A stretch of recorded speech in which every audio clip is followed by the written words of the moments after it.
You catch a glimpse of your phone lighting up with a notification.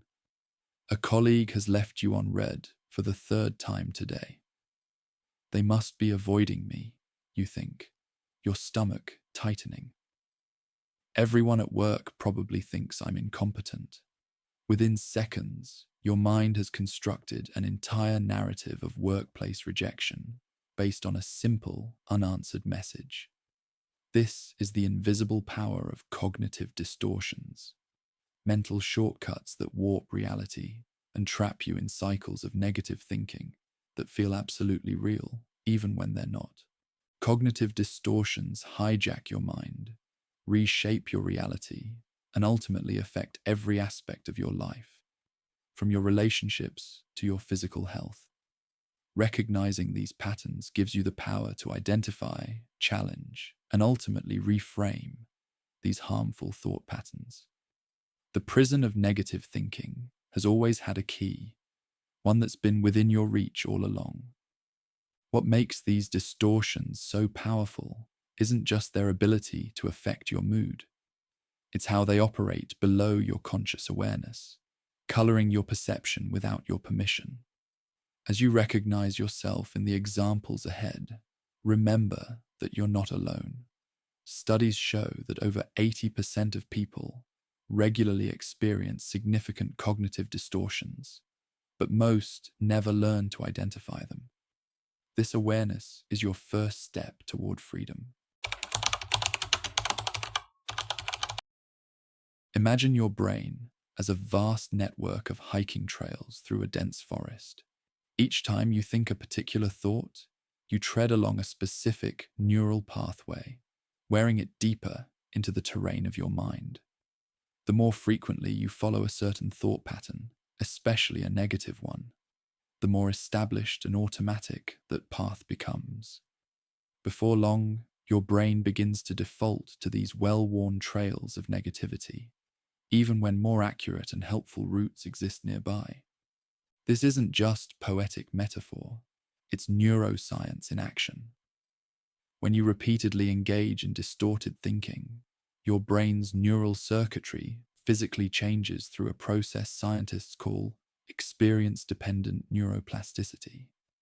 Your thoughts aren't just ethereal wisps, they're electrochemical events that physically reshape your brain's architecture with every repetition. Take the example of a talented software developer who made a minor coding error during a team project. After the mistake, I couldn't stop thinking about it, they might explain. That night, I lay awake, cataloging every error I'd ever made at work. By morning, I was convinced my career was over. This experience isn't an isolated bout of worry.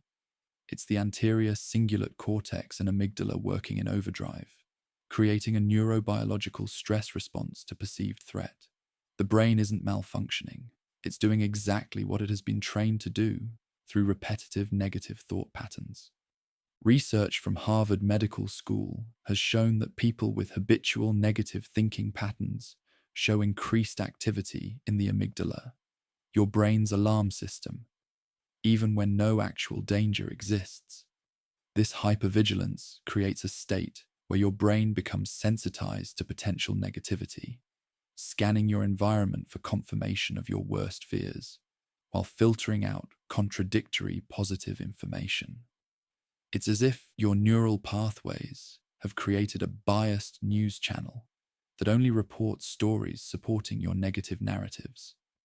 The consequences extend beyond momentary discomfort.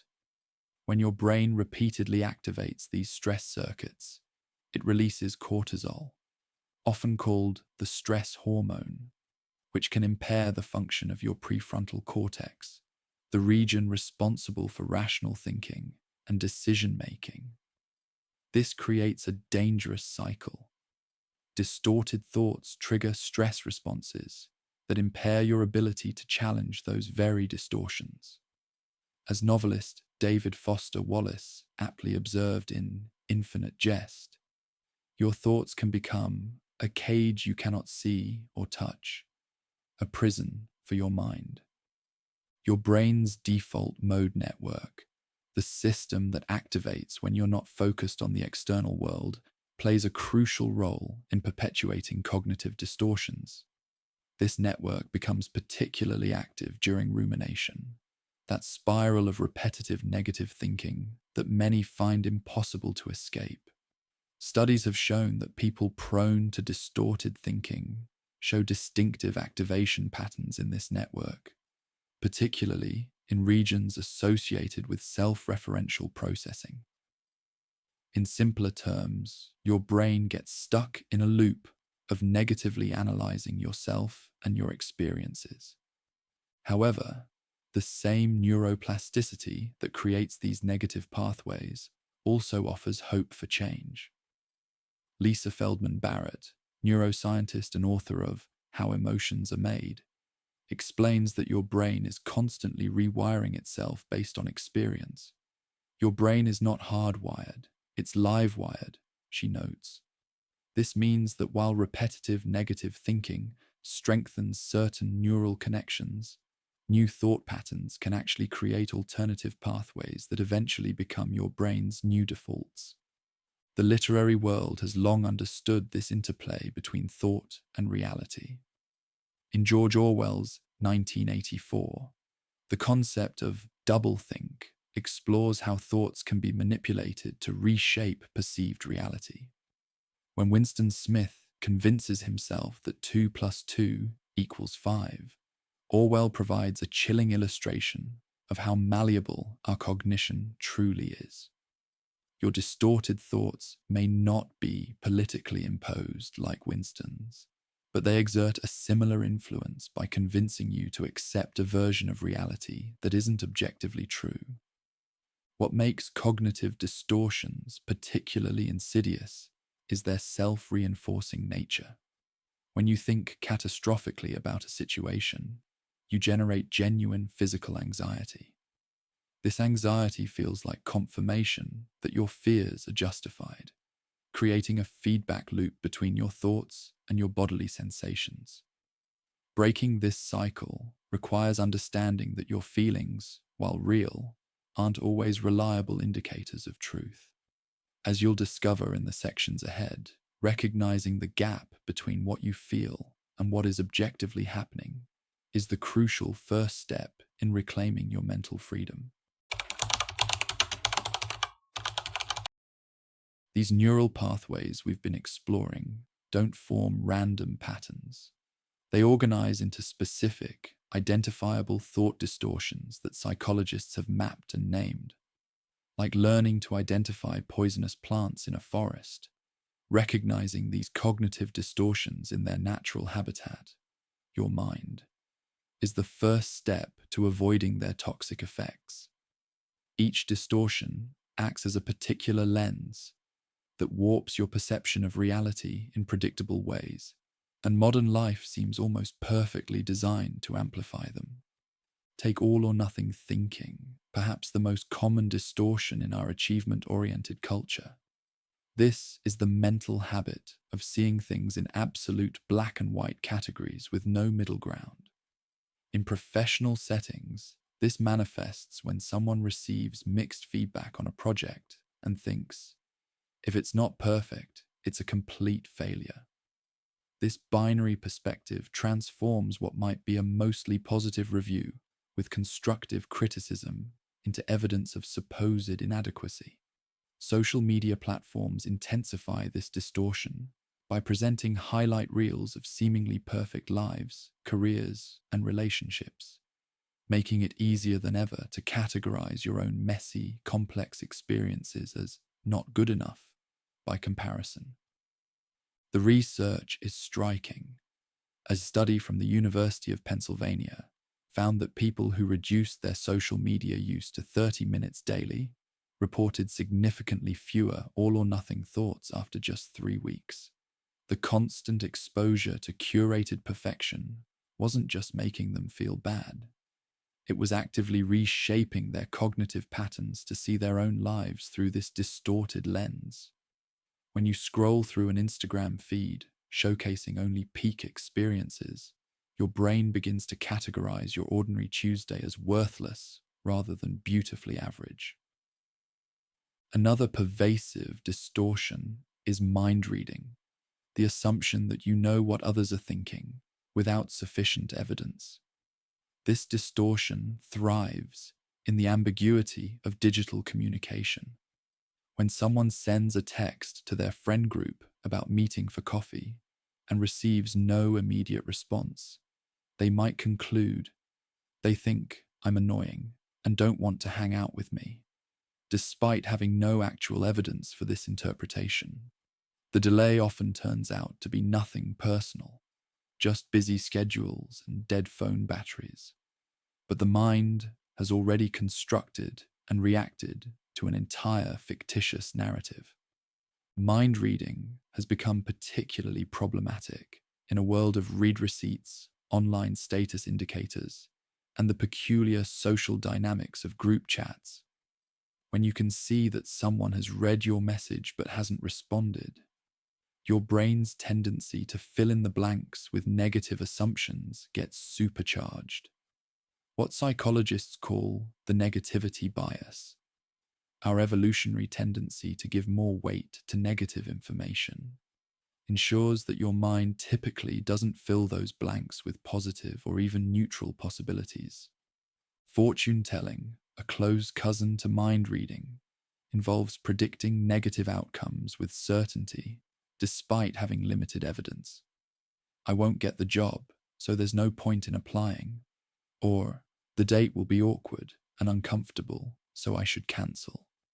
This distortion acts as a self-fulfilling prophecy, as your prediction often leads to behaviors that make the negative outcome more likely. If you cancel the date, you guarantee the connection won't form. If you don't apply for the job, you ensure you won't get it. The digital age amplifies this distortion through access to endless stories of rejection and failure. A quick search for publishing rejection stories yields thousands of results, creating the impression that rejection is the only possible outcome rather than one of many. Catastrophizing, magnifying small problems into disasters, has become the background radiation of modern existence. Your phone lags for a moment, and your mind jumps to, my phone is breaking, I'll lose all my data, I can't afford a new one, and my whole life will fall apart. This cognitive leap from minor inconvenience to imagined catastrophe creates unnecessary stress and anxiety that feels completely warranted in the moment. The news and social media environment exacerbates catastrophizing by constantly exposing you to worst-case scenarios. When headlines highlight rare disasters and algorithms promote emotionally activating content, your brain's threat detection system remains perpetually engaged. Another cognitive distortion that thrives in our digital environment is personalization, the tendency to inappropriately assume responsibility for external events manifests uniquely in our connected world. When Diego wasn't invited to a colleague's virtual happy hour that he saw posted on social media, he immediately assumed they excluded me because they don't value my contribution to the team. This distortion assigned personal meaning to an event that likely had numerous alternative explanations. Perhaps an oversight, a technical issue with the invitation, or simply a gathering of people from a different department. What makes personalization particularly painful is how it transforms random events into personal rejections. In previous generations, you might never have known about many social gatherings you weren't invited to. Today, they're documented and broadcast across multiple platforms, creating countless opportunities for your mind to construct rejection narratives where none exist.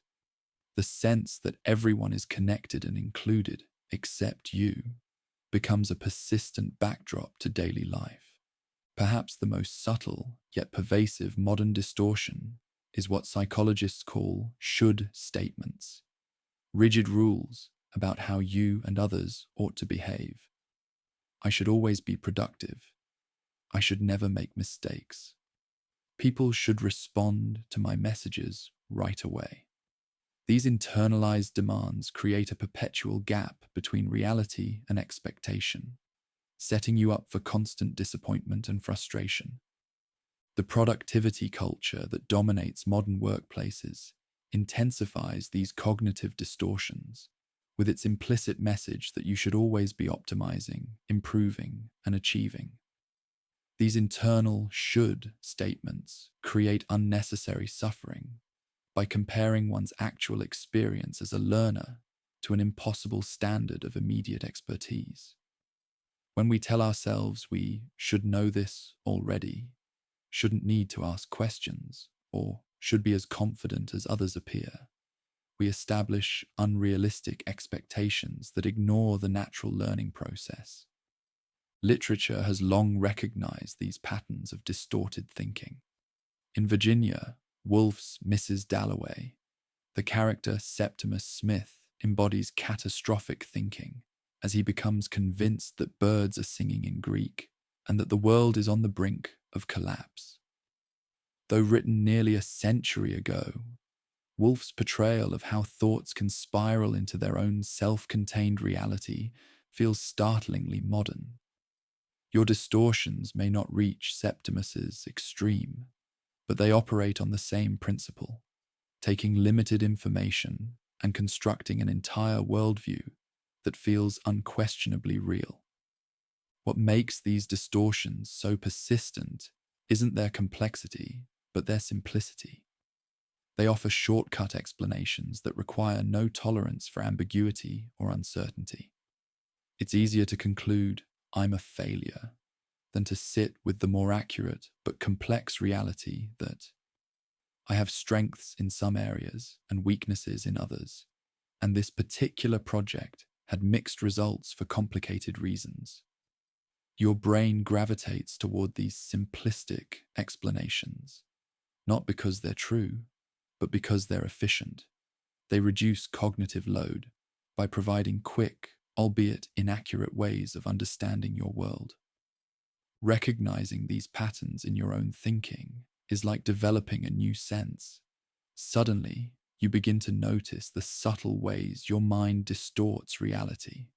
This awareness alone creates a crucial space between stimulus and response, a moment where you can choose whether to believe the automatic thought or to question it. This space is where cognitive behavioral therapy operates, offering a systematic approach to rewiring those neural pathways you've inadvertently strengthened through years of distorted thinking. This space between stimulus and thought, between experience and interpretation, is where transformation becomes possible. Cognitive behavioral therapy inhabits this gap, providing tools to examine the thoughts that arise automatically and reshape them into something more aligned with reality. Developed in the 1960s by psychiatrist Aaron Beck, it isn't our experiences that determine our emotions, but rather our interpretations of those experiences. Consider this. You're walking down a street and an acquaintance passes without acknowledging you. The event itself is neutral, simply a person walking past. Yet depending on your interpretation, you might feel hurt. They're ignoring me. Did I do something wrong? Or they must be preoccupied. The situation hasn't changed, but your emotional response varies dramatically based on the narrative you attach to it. The connection between thoughts, feelings, and behaviors forms a triangle where each element influences the others. By intervening at the level of thoughts, you can transform both your emotional response and your behavioral patterns. This insight represents a radical shift from earlier therapeutic approaches that focused primarily on excavating childhood experiences or analyzing unconscious desires. The elegance of this approach lies in its structured methodology.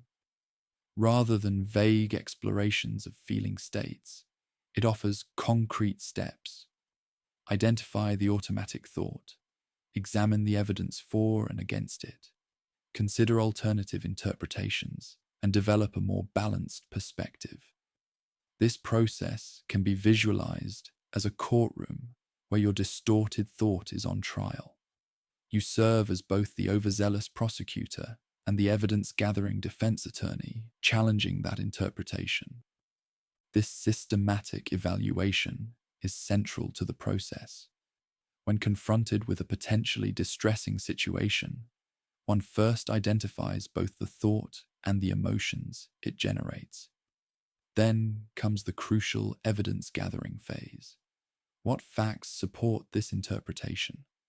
What facts contradict it? By weighing both supporting evidence, which might include isolated incidents or subjective perceptions, against contradictory evidence, often more substantial when objectively assessed, one can develop a more balanced conclusion. This approach doesn't eliminate disappointment or other natural emotions, but places them in a more accurate context, allowing for more adaptive responses to challenging situations. The framework appears in numerous cultural references, perhaps most famously in Shakespeare's Hamlet. There is nothing either good or bad, but thinking makes it so. This insight, that our evaluation creates our emotional reality, not the circumstance itself, forms the cornerstone of cognitive therapy. Similarly, in Marcus Aurelius's Meditations, written nearly 2 millennia ago, we find the early cognitive therapy insight that if you are distressed by anything external, the pain is not due to the thing itself, but to your estimate of it, and this you have the power to revoke at any moment. What distinguishes this method from these philosophical precursors is its systematic methodology and evidence base. Decades of research have demonstrated its effectiveness for conditions ranging from depression and anxiety to insomnia and chronic pain. A landmark study published in the Journal of Consulting and Clinical Psychology found that it was as effective as medication for treating depression and had lower relapse rates once treatment ended. The neural mechanisms behind these results connect directly to the neuroplasticity we explored earlier. By consistently practicing new thought patterns, you literally rewire your brain's default responses. The process begins with what therapists call cognitive restructuring, the systematic practice of identifying and challenging distorted thoughts. This isn't positive thinking or wishful denial of problems. It's a commitment to accuracy over distortion. The goal isn't to replace negative thoughts with unrealistically positive ones, but rather to achieve a balanced perspective that accommodates complexity and nuance. Another cornerstone to this approach is behavioral activation, the recognition that actions can change thoughts just as effectively as thoughts can change actions. When you're caught in negative thinking patterns, your natural inclination is often to withdraw from activities that might disconfirm these thoughts.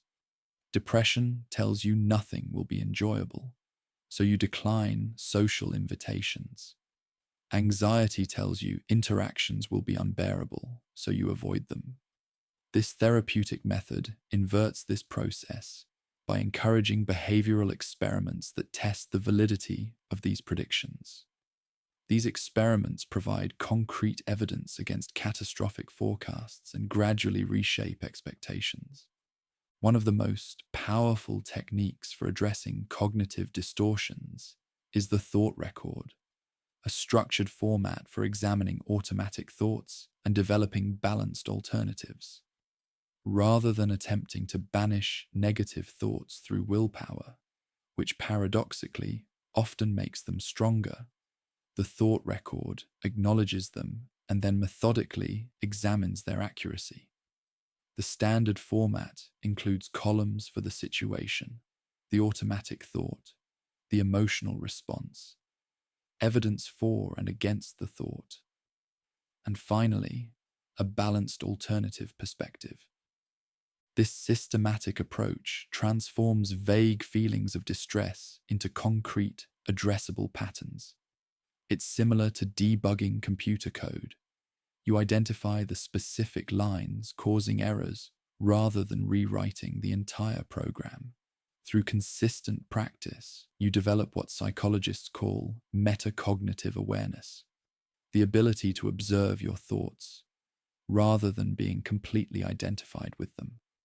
This skill creates crucial distance between you and your distorted thinking patterns.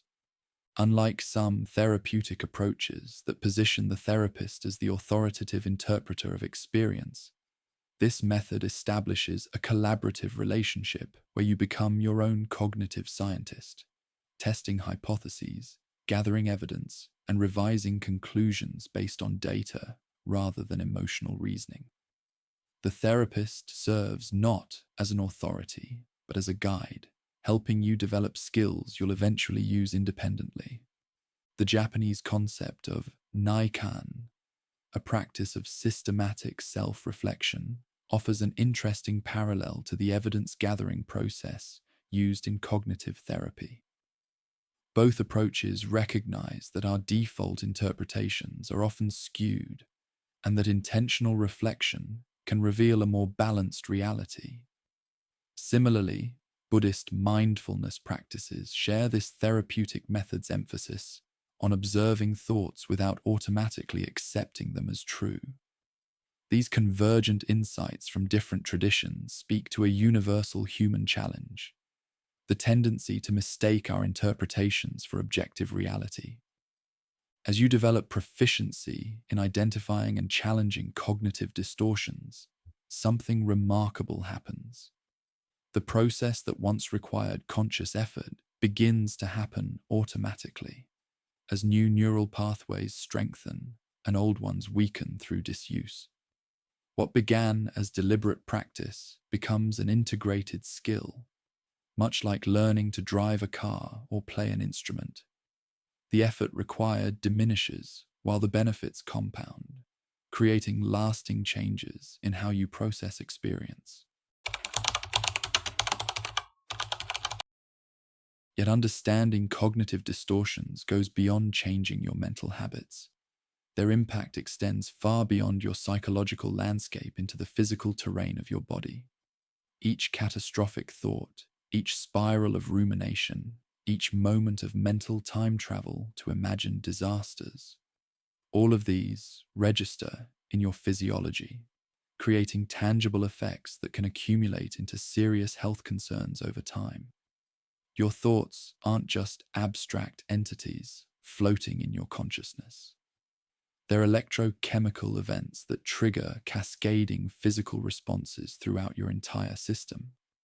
Consider what happens in your body during a moment of cognitive distortion. Imagine you receive an email from your supervisor that simply states, "We need to talk tomorrow." A mind prone to catastrophizing immediately generates the thought, "I'm going to be fired." Though this is just one possible interpretation among many, your body doesn't distinguish between real and imagined threats. Within seconds of this thought, your hypothalamic pituitary adrenal axis activates, releasing stress hormones, including cortisol and adrenaline. Your heart rate increases, your blood pressure rises, your muscles tense, and your digestive processes slow. Blood flow shifts away from your digestive system and toward your limbs, preparing you for the fight or flight response that evolved to help your ancestors escape predators.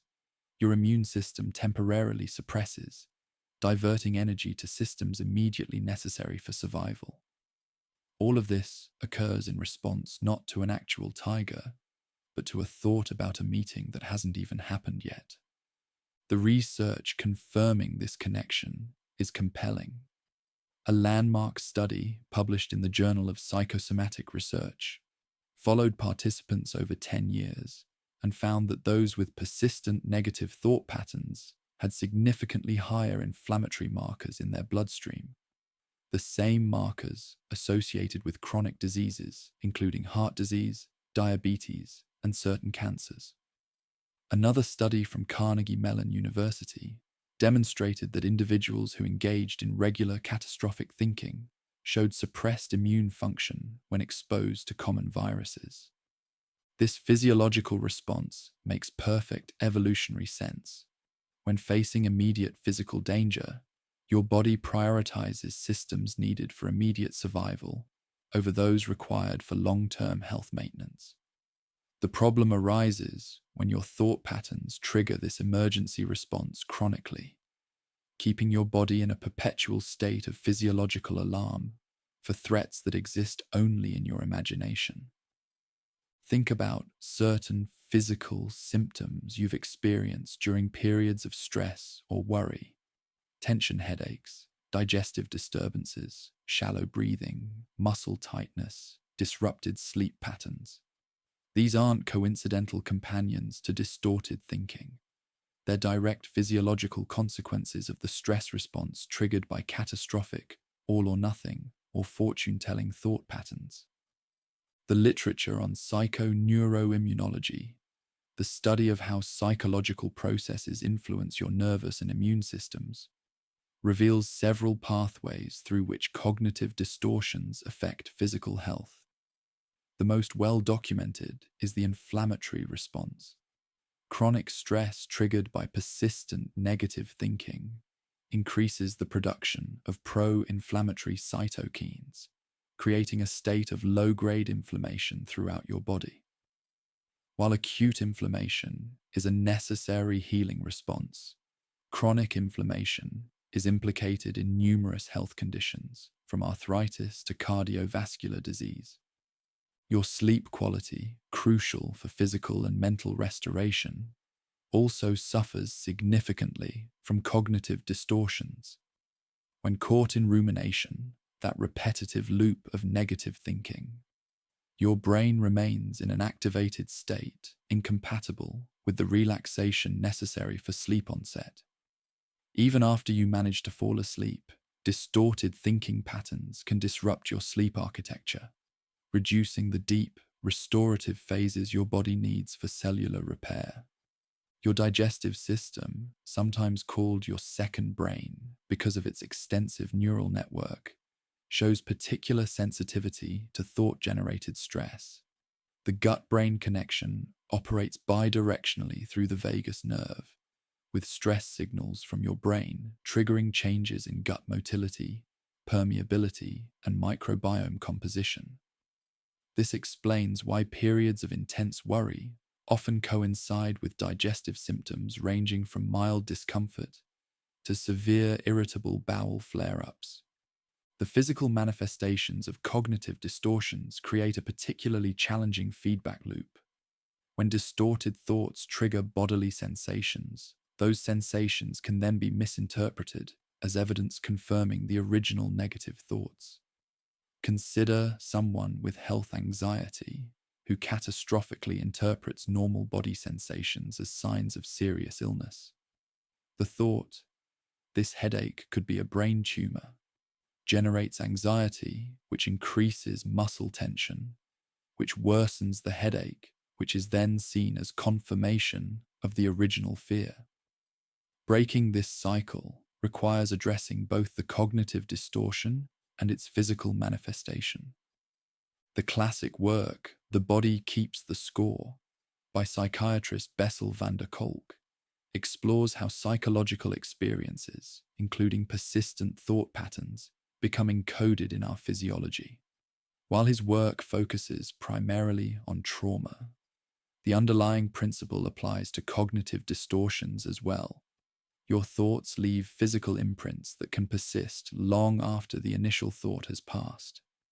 The body indeed keeps score, recording the effects of each catastrophic thought, each moment of rumination, each instance of perfectionist self-criticism. Interestingly, traditional medical systems have long recognized this mind-body connection that Western medicine is only now scientifically validating. Traditional Chinese medicine's concept of qi stagnation, the idea that emotional states can block the flow of vital energy, leading to physical symptoms, parallels our modern understanding of how stress affects physiological processes. Similarly, Ayurvedic medicine's emphasis on the connection between mental balance and physical health anticipated contemporary psychoneuroimmunology by thousands of years. The relationship between cognitive distortions and physical health works in both directions. Just as negative thought patterns can create physical symptoms, physical practices can help disrupt cognitive distortions. Deep breathing exercises directly counter the shallow breathing pattern associated with anxiety by activating your parasympathetic nervous system, the rest and digest counterpart to your sympathetic fight or flight response. Progressive muscle relaxation can break the cycle of tension that both results from and reinforces anxious thinking. As we consider the intricate connections between your thoughts and physical sensations, it becomes clear that addressing cognitive distortions isn't just a matter of psychological comfort. It's a significant investment in your physical health. The physiological changes triggered by these distorted thought patterns don't just feel unpleasant. They can contribute to serious health conditions when experienced chronically. This understanding adds urgency to the work of recognizing and reframing toxic thought patterns, transforming it from an optional self-improvement project to an essential aspect of health maintenance. Your brain has created these thinking traps that now feel like second nature, showing up in how you process daily experiences and affecting not just your mind, but your physical well-being too. I imagine you're asking yourself, how do I actually break free from these patterns that feel so automatic? Breaking these mental habits isn't about quick positive thinking tricks. When you're feeling anxious before a meeting, disappointed after a conversation, or overwhelmed by your to-do list, think of these techniques as mental exercises, similar to how you might train your body at the gym. With regular practice, you'll develop new neural connections that help you see situations more clearly and respond more effectively. This isn't about becoming a different person. It's about freeing yourself from the distortions that have been clouding your experience of life. The practice of noticing distorted thoughts as they arise. This might sound simple, but it requires developing a kind of mental observer, a part of your consciousness that can step back and notice, there's my mind catastrophizing again. This metacognitive awareness creates the essential space between stimulus and response that we've discussed throughout this exploration. Begin by setting specific times during your day, perhaps morning, midday, and evening, to check in with your thought patterns. Ask yourself, what am I thinking right now? Is this thought based in current reality, or is it a distortion? Initially, you might notice these thoughts only in retrospect. I was catastrophizing earlier today. With practice, you'll develop the ability to catch them in real time, creating the opportunity for immediate reframing. Once you've caught a distorted thought, the next step is evidence examination, gathering facts that either support or contradict your automatic interpretation. For each distorted thought you catch, ask yourself two essential questions. What factual evidence supports this thought? And what factual evidence contradicts it? Be rigorous in distinguishing between actual evidence and interpretations masquerading as facts. This evidence-gathering process directly challenges the cognitive shortcuts your brain attempts to take. Rather than accepting the first interpretation that arises, you're training your mind to consider multiple perspectives and weigh actual evidence. Over time, this becomes your default approach, not because you're forcing yourself to think positive, but because you're committed to accuracy over distortion. Another powerful technique is alternative explanation generation, the practice of deliberately creating multiple interpretations for ambiguous situations. When your colleague walks past without greeting you, instead of defaulting to, "They're angry with me," generate at least 3 alternative explanations. They may be preoccupied with a deadline. Perhaps they didn't see me. They might be dealing with a personal problem unrelated to me. This practice loosens the grip of your go-to negative interpretations by reminding your brain that multiple explanations always exist for any given situation. The goal isn't to convince yourself that the positive interpretation is definitely true, but rather to acknowledge the fundamental ambiguity of most social interactions and events. This tolerance for ambiguity, the ability to sit with uncertainty rather than rushing to negative conclusions, is a hallmark of psychological flexibility. For addressing the physical manifestations of cognitive distortions, somatic awareness techniques offer particular value. These practices help you recognize how distorted thoughts manifest in your body and provide tools for interrupting the physical stress response. The simple act of taking 3 deep diaphragmatic breaths can activate your parasympathetic nervous system, countering the stress response triggered by catastrophic thinking. Similarly, progressive muscle relaxation, tensing, and then releasing different muscle groups can break the cycle of physical tension that both results from and reinforces anxious thinking. One of the most effective techniques for persistent cognitive distortions is behavioral experimentation, strategically testing the accuracy of your predictions through direct experience. If your mind insists, "I'll humiliate myself if I speak up in the meeting," create a modest experiment to test this hypothesis. Perhaps you prepare one brief point to contribute, noting both your prediction, "Everyone will think my comment is stupid," and the actual outcome. These experiments provide concrete evidence that directly challenges your distorted predictions, gradually recalibrating your expectation system through real-world experience rather than argument. For the should statements that create rigid expectations and perpetual disappointment, linguistic reframing offers particular value.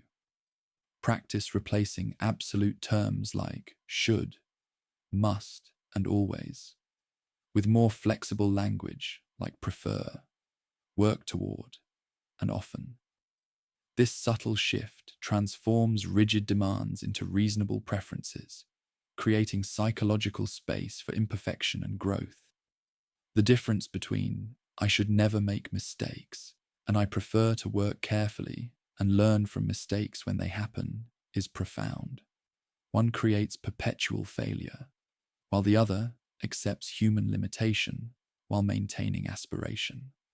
When cognitive distortions arise from legitimate concerns, you're worried about a real health issue or actual work challenge, problem-solving visualization can help distinguish between productive preparation and unproductive rumination. For any concern triggering distorted thinking, ask yourself, is there a specific action I can take to address this situation? If yes, visualize yourself taking that action and experiencing various outcomes. If no, practice consciously redirecting your attention when the concern arises, acknowledging "there's nothing I can do about this right now," before gently shifting focus to present activities. These strategies become particularly powerful when combined with environmental modifications that reduce triggers for distorted thinking. If social media consistently activates your tendency towards social comparison, consider a deliberate limit on usage or a thoughtful curation of your feed. If certain individuals or situations reliably trigger your cognitive distortions, you might need temporary boundaries while you strengthen your reframing skills. These aren't avoidance strategies, but rather intentional scaffolding, like the training wheels that help you learn to ride a bicycle before you're ready to balance on your own. Understand that the journey of breaking free from cognitive distortions isn't linear or binary. You don't suddenly stop having distorted thoughts forever. Instead, you develop increasing awareness of when they're occurring, greater skill in challenging them, and more robust alternative thought patterns that gradually become your default. Success isn't measured by never having a catastrophic thought again, but by recovering more quickly when such thoughts arise and preventing them from determining your emotional reality and behavioral choices. As author Eckhart Tolle observed in The Power of Now, what a liberation to realize that the voice in my head is not who I am. This insight captures the essence of freedom from cognitive distortions, not the absence of negative thoughts, but the recognition that you are not defined by the automatic narratives your mind generates. You are the awareness that notices these thoughts, the intelligence that questions them, and the consciousness that chooses which thoughts to believe and act upon. With consistent practice of these techniques, you'll likely notice subtle shifts in your experience. Situations that once triggered immediate anxiety may become interesting puzzles to solve. Interactions that previously led to rumination for days might hold your attention for only moments before you redirect to more productive thinking. Physical symptoms that regularly accompanied certain thought patterns may diminish in intensity or frequency. These changes don't happen overnight, but neither do they require years of intensive work. Research suggests that significant improvements can occur within 8 to 12 weeks of consistent practice, a relatively modest investment for a transformation that can fundamentally alter your relationship with your own mind. Just as physical exercise gradually builds muscle and cardiovascular capacity, cognitive exercise builds the mental fitness that allows you to navigate life's challenges with greater resilience and clarity. The freedom you're working toward isn't the impossible state of never having negative thoughts. It's the profound liberty of not being tyrannized by those thoughts when they arise, of having options and perspective even in difficult moments. This is what breaks the cycle of toxic thinking, not the elimination of challenges, but the development of the internal resources to meet those challenges with wisdom rather than reflexive fear. As you move forward in this practice, remember that your mind evolved primarily for survival, not happiness. Its tendency toward negative predictions and worst-case scenarios served your ancestors well in environments filled with physical threats. Your work isn't to override this evolutionary heritage, but to update it for modern challenges, teaching your ancient brain that the email notification, the social media post, or the ambiguous comment rarely represents the kind of threat that requires a full emergency response. What begins as deliberate practice eventually becomes a new way of being. The space between stimulus and response widens, offering you choice where once there was only reaction. Your thoughts remain powerful forces in your life, but they become tools rather than tyrants, resources you can use rather than limitations you must obey. This isn't just a psychological transformation. It's a reclaiming of your fundamental capacity to interpret and engage with the world on your own terms, free from the distortions that once colored your every experience. Thank you for watching. Subscribe and join our community of lifelong learners. Like to stay updated with new insights. Comment on what personal growth topics you'd like us to explore next.